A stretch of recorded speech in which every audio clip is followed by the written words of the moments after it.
आपण पाहताय महाधुरळा। मित्र हो नमस्कार। उद्याची बातमी आज असं आपण म्हणत असताना गेल्या वर्षभरात महाधुरळा चॅनेलनं उद्याची बातमी आज दिली। 55 बातम्या ज्या दिल्या त्या खऱ्या ठरल्यात। म्हणजे महाधुरळानं अनेक बातम्या दिल्या, त्यातील 55 अंदाज हे तंतोतंत खरे ठरलेत।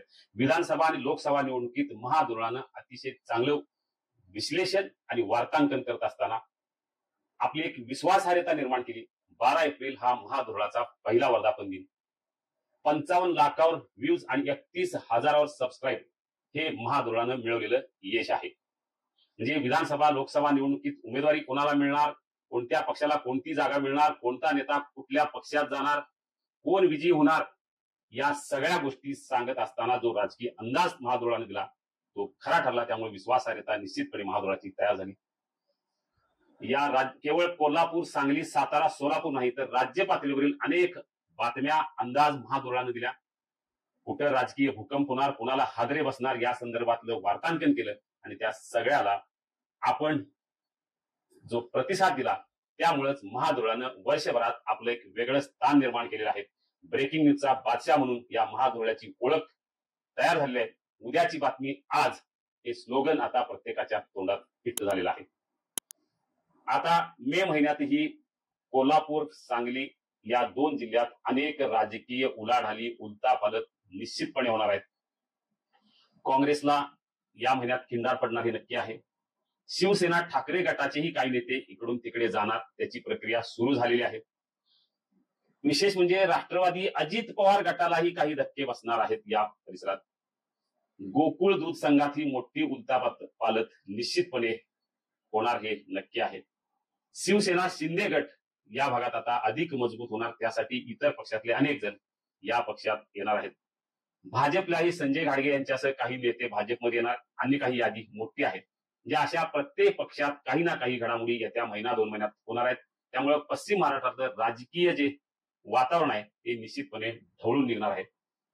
महाधुरळा एक वर्षभरात अतिशय चांगलं यश मिळवलेलं आहे। त्याचा पहिला वर्धापन दिन 12 एप्रिलला कोल्हापुरातील बालाजी गार्डन, नागाळ पार्क इथं सायंकाळी 5 वाजता होणार आहे। म्हणजे 1 वर्षाचं आपण जेव्हा मूल्यमापन करतो तेव्हा महाधुरळानं एक विश्वासार्हता निर्माण केली। सर्व पक्षीय चॅनेल असा शिक्का महाधुरळावर पडलेला आहे। कोणत्याही गटाचा, कोणत्याही नेत्याचा, कोणत्याही पक्षाचा शिक्का महाधुरळानं आपल्यावर मारून घेतलेला नाही। हेच महाधुरळाचं खरं वैशिष्ट्य आहे। विधानसभा निवडणुकीचं वार्तांकन करत असताना सगळ्या ज्या बातम्या दिल्या त्या तंतोतंत खऱ्या ठरल्यात। लोकसभेचा निकालही खरा ठरलेला आहे। म्हणजे शाहू महाराज मैदानात उतरणार, काँग्रेसचे उमेदवार असणार, पश्चिम महाराष्ट्रातल्या एका खासदाराला तिकीट मिळणार नाही, सांगलीत विशाल पाटलांना तिकीट मिळणार नाही, ते अपक्ष म्हणून लढणार, ते निवडून येणार।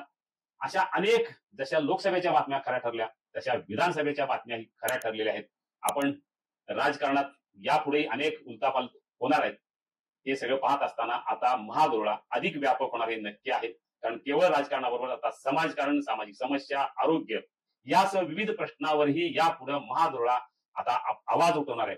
जनतेचा आवाज म्हणून महाधुरळा यापुढे आपलं काम करणार आहे। म्हणजे केवळ बातम्या देणं या पलीकडे जाऊन समाजाचे, जनतेचे प्रश्न सोडवण्याचे काम महाधुरळा यापुढे निश्चितपणे करणार आहे।